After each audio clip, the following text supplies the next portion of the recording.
आज आपको मैं एक कमाल की शॉर्ट ट्रिक बताने वाला हूँ जिससे आपका प्रॉब्लम सॉल्विंग जो है ना सेल्वोटो में हो जाएगा। बहुत आसानी के साथ कर सकते हैं आप लोग। तो किस तरह हम इसको सॉल्व करेंगे आप लोग एक बार देख लीजिए। तो यहाँ पर जो है ना एक ब्लॉक है जिसका मास जो है ना 5 kg है और एक मास जो है ना 3 kg है। ओके, तो ये it is said that the system is at rest, मतलब ये दोनों एक दूसरे को काउंटर बैलेंस कर रहे हैं, काउंटर बैलेंसिंग हो रहा। इसका मतलब क्या?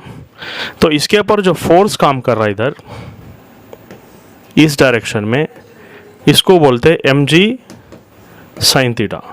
इसके ऊपर नॉर्मल रिएक्शन नीचे की तरफ एम जी, और इस डायरेक्शन में आपको मालूम है ये हो जाएगा एम जी कॉस थीटा।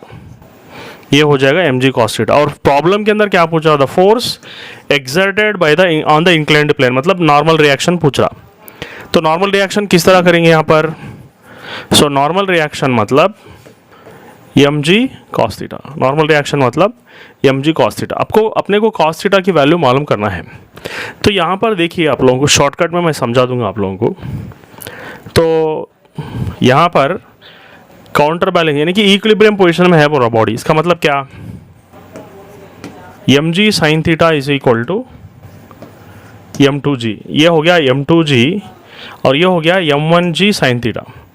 तो जी जी अगर कैंसिल हो गया तो फिर साइन थीटा क्या हो जाएगा? साइन थीटा हो जाएगा M two by M one. M two क्या वैल्यू क्या है पर 3/5, यानी कि ये वाला 3 और ये वाला 5। जब ये 2 3 5 अगर है तो ये साइड जो है ना 4 होगा। तो आपका आंसर रेडी हो गया। तो आपको जो है ना n इज इक्वल टू, तो यहाँ पर हो गया m1 है ये, तो m1 के प्लेस में 5 into 10 into cos theta. Cos theta का मतलब एडजेसेंट साइड 4/5, 5 कैंसिल, तो आपका आंसर हो गया 40 न्यूटन्स। तो ये हो गया आपका answer. So B is the correct option. Okay, इसको अगर आप प्रैक्टिस करेंगे ना बगैर सॉल्व करेंगे, बगैर पेन पेपर के भी सॉल्व कर सकते। कैसा देखो, m2 हो गया 3, तो यहाँ पर डाल देंगे 3। m1 हो गया यहाँ पर 5। ओके, सो मासेस के हिसाब से भी ये 5 और ये 3, तो ये हो गया 4। So n is equal to M G cos theta. इसका मतलब 3 4 5। कॉस थीटा का मतलब 4/5 डायरेक्ट डाल सकते हैं, सिर्फ मासेस के बेसिस भी कर सकते हैं इसको प्रॉब्लम। तो ये हो गया आप लोगों का shortcut. Thank you very much.